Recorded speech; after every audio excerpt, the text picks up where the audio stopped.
नमस्कार, बहुत स्वागत है आप सबका हमारे इस विशेष कार्यक्रम में। एक बार फिर से आप सबके समक्ष उपस्थित हो चुका हूं मार्च महीने का राशिफल बताने के लिए। मार्च महीने में ग्रहों की स्थितियां कैसी रहने वाली हैं और आपकी राशियों पर उसका कैसा प्रभाव रहेगा, कौन से काम आपके बन जाएंगे, कौन से काम बहुत प्रयास करने के बाद भी नहीं बनेंगे या कौन सी संभावनाओं के बाद बनेंगे, क्या करने के बाद बनेंगे। बहुत सटीक गणना, बहुत सूक्ष्म गणना ग्रहों की गोचरीय स्थिति में, जैसे ग्रहों की स्थितियां हैं उनको देखते हुए मार्च के महीने की पूरा विश्लेषण वीडियो के माध्यम से करूंगा। यह जो राशिफल मैं बताता हूं, आप इसे, चूंकि मैं मासिक राशिफल बताता हूं, एक महीने की बात बताता हूं, तो आपको चाहिए कि आप अपने लग्न पर फॉलो करिए। यानी आपकी कुंडली में जो लग्न राशि है उस पर इसको राशिफल बैठाया करिए। यदि आप लग्न राशि और चंद्र राशि इन दोनों को मिलाकर भी फॉलो करते हैं तो मेरा ये व्यक्तिगत अनुभव है कि सोने में सुहागा है। अदरवाइज आप लोग बहुत पूछते हैं कि लग्न राशि की चंद्र राशि, लग्न राशि फॉलो करिए। लेकिन देखो, इसमें एक और बहुत साइंटिफिक चीज है। यदि आपकी लग्न कमजोर है, मान लीजिए 0 डिग्री से 3 डिग्री के बीच में है या उधर आपकी 27 डिग्री से 30 डिग्री के बीच में है, तो लग्न राशि आप पर बहुत अच्छा काम नहीं करेगी, आपकी चंद्र राशि काम करेगी। फिर भी एक मोटा मोटा मैं मानकर कहूं कि आप लग्न राशि पर फॉलो करें। यदि आपकी लग्न मजबूत होगी, मैं गारंटी देता हूं कि जो मैं प्रेडिक्शन दूंगा वो हूबहू आप पर मिलती हुई नजर आएगी। देखो, मैं अंतर्यामी तो हूं नहीं कि मैं आपके जीवन की बता दूंगा कि यहां खरोंच लगेगी। मैं अंतर्यामी, मैं इंसान हूं, मेरी गणना है, मेरी कैलकुलेशन है। हाँ, बट जो कैलकुलेशन है वो अच्छी कैलकुलेशन, मैं व्यक्तिगत अपने ऊपर विश्वास रखता हूं, समझता हूं। बहरहाल, तो इस बात को आप समझिएगा। बाकी आप लग्न चंद्र इन दोनों पर देखकर पता करिए कि आप पर कौन सही बैठता है। तो इसका मतलब है कि जो लग्न मजबूत होगी या चंद्र मजबूत होगी उसी पर आपका सही बैठेगा। बहरहाल, दूसरी बात जो मैं राशिफल बताता हूं, इसको एकदम बिल्कुल अडिग मत समझिए, क्योंकि उसके लिए आपकी महादशा, आपकी अंतरदशा भी निर्भर करती है। इस बात का भी ध्यान रखिएगा। मार्च के महीने में होली है, तो होली की बहुत शुभकामनाएं आप लोगों को। और अपॉइंटमेंट्स यदि आपको लेना है तो स्क्रीन पर चल रहे नंबर पर सुबह 10 से शाम के 8 बजे तक आप हमसे संपर्क कर सकते हैं।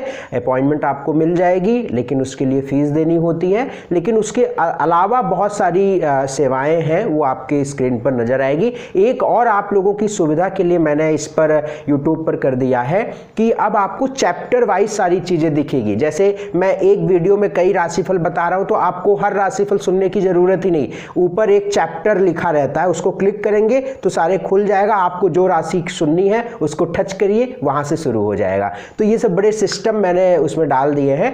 चलिए, इसको फॉलो करिएगा।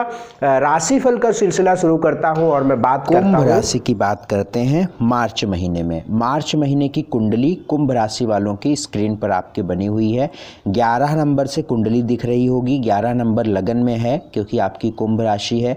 और आपकी राशि में मार्च के महीने में सूर्य शुक्र विराजमान रहेंगे, जो कि 14 मार्च तक सूर्य बदल जाएंगे, यानी मीन में चले जाएंगे। और शुक्र 18 मार्च के बाद मीन में चले जाएंगे। क्या मामला रहेगा भैया? देखिए, सूर्य लगन में बैठा हुआ है, जो सप्तमेश है, जो सप्तम भाव का मालिक लगन में सूर्य बैठा हुआ है। सूर्य शनि के घर में हम बहुत अच्छा नहीं मानते हैं। तो पार्टनरशिप, शेयर मार्केट, पिता को लेकर इन बातों के लिए सूर्य 14 मार्च के बाद शुभ होगा। 14 मार्च के बाद सूर्य की स्थिति शुभता में रहेगी और आपको कई लाभ मिलेंगे। 14 मार्च के बाद सूर्य बढ़िया रहेगा। 14 मार्च के बाद तो जो आपकी पार्टनरशिप में कोई रुका पैसा है या कोई कर्ज दिया हुआ पैसा है, उसके मिलने की पूरी संभावना आपको 14 मार्च के बाद बनेगी। 18 मार्च के बाद सूर्य उदय तो अभी पूरे महीने नहीं हो रहा है शुक्र, लेकिन शुक्र जो है 18 मार्च के बाद ये आपके मीन राशि में प्रवेश कर जाएगा, जो कि आपका भाग्येश भी है और आपके सुख भाव का भी मालिक है, 4th लॉर्ड भी है, चौथे घर का भी मालिक है। तो कहीं ना कहीं घर को लेकर, प्रॉपर्टी को लेकर, आपके जमीन जायदाद को लेकर, भाग्य को लेकर शुक्र बहुत शुभ रहेगा 18 मार्च के बाद। यद्यपि शुक्र उस उदय नहीं हो रहा है, लेकिन अस्त ही है। लेकिन चूंकि शुक्र या बुध को मैंने जो देखा है कि अस्त का बहुत ज़्यादा प्रभाव नहीं पड़ता है। हाँ, प्रभाव पड़ता है, चूँकि सूर्य शुक्र संभवतः हर जगह सूर्य के करीब ही होते हैं, तो ज़्यादातर केसेस में अस्त मिलते हैं, ठीक है ना। 12 महीनों में 6 महीने अस्त ही दिखेंगे, लेकिन फिर भी कहीं ना कहीं चीज़ें बेटर होती रहेंगी क्योंकि शुक्र उच्च राशि में प्रवेश करेंगे। यद्यपि कुंभ राशि वालों के लिए समय जो है थोड़ा स्ट्रगलिंग है। अगर हम मार्च के महीने की बात करें कि किस चीज़ में ज़्यादा स्ट्रगल रहेगा, तो आपके माता को लेकर, आपके सुख को लेकर, आपके आस पड़ोस की चीज़ों को लेकर। मंगल राहु चौथे घर में है। Be alert. अगर मैं कहीं पर इस तरह की बात कहता हूँ तो मान लीजिए कि आपको बहुत बहुत अंडरलाइन करनी है ये बात, जिन्हें हार्ट की प्रॉब्लम है या जिन्हें फेफड़े की या हार्ट हृदय से संबंधित कोई, खास तौर से फेफड़ा नहीं, हृदय हार्ट से संबंधित अगर किसी को दिक्कत है, ब्लड संबंधित किसी को दिक्कत है, तो इस महीने बहुत सतर्क रहें। मंगल राहु चौथे घर में बैठे हुए हैं। माता के स्वास्थ्य को लेकर ध्यान में रखें। कोर्ट कचहरी में कोई ज़मीनी विवाद को लेकर उलझने ना उलझ जाएं, इन बातों को बहुत ध्यान रखें।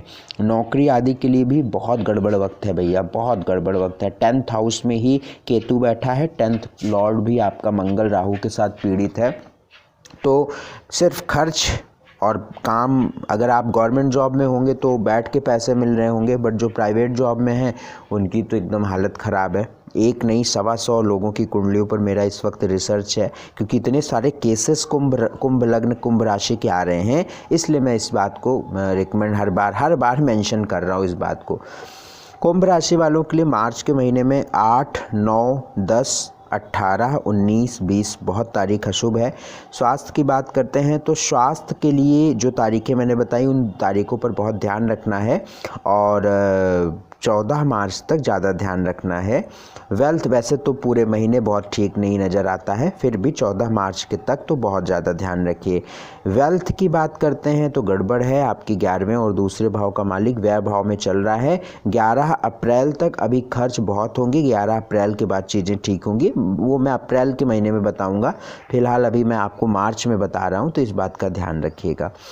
स्टडी को लेकर वक्त अच्छा है। कोई भी फैसला अगर एजुकेशन से जुड़ा लेना है तो आप 12 मार्च के बाद लीजिए, क्योंकि आपके 5वें घर का मालिक बुध बनता है, आपके ज्ञान बुद्धि एजुकेशन का मालिक मरकरी यानी बुध बनता है, और बुध आपके लगन में जा रहा है। कब जा रहा है? 12 मार्च से। तो ये बात हम बहुत अच्छी मानते हैं। आपके भाग्य आपका जो साधारण बात करूं, चूँकि 2 डेट्स आ रही हैं, फ्लैक्चुएट हो रही हैं डेट। एक डेट 18 मार्च के बाद है और एक डेट 18 मार्च से पहले है। तो इसमें अगर मैं पूरा मिला के बात करूं तो 72% आपका भाग्य इस महीने साथ रहेगा। जॉब को लेकर गड़बड़ है, बहुत बचा कर चलिए। मैं कुछ भी नहीं कह सकता हूं, सिर्फ उपाय मैं बताऊंगा। बहुत गड़बड़ है, बचा कर चलिए। बिजनेस में भी उतार चढ़ाव बहुत है, उनको भी आप संजोइए, वक्त बुरा है। मैरिटल लाइफ को लेकर 14 मार्च के बाद चीज़ें बहुत अच्छी हैं। मैरिटल लाइफ ठीक है, कोई बहुत चिंता करने की बात नहीं है। सोशल स्टेटस गड़बड़ है, बहुत ध्यान से वाद विवाद करिए, बातचीत करिए, इसका ध्यान रखिएगा। एक उपाय ज़रूर करें अगर ईश्वर आपको स्वस्थ रखे हैं, क्योंकि मेरे अगर 100 केसेस मैंने कुंभ लग्न वालों को देखे हैं तो उसमें से 40 लोग तो अस्वस्थ हैं।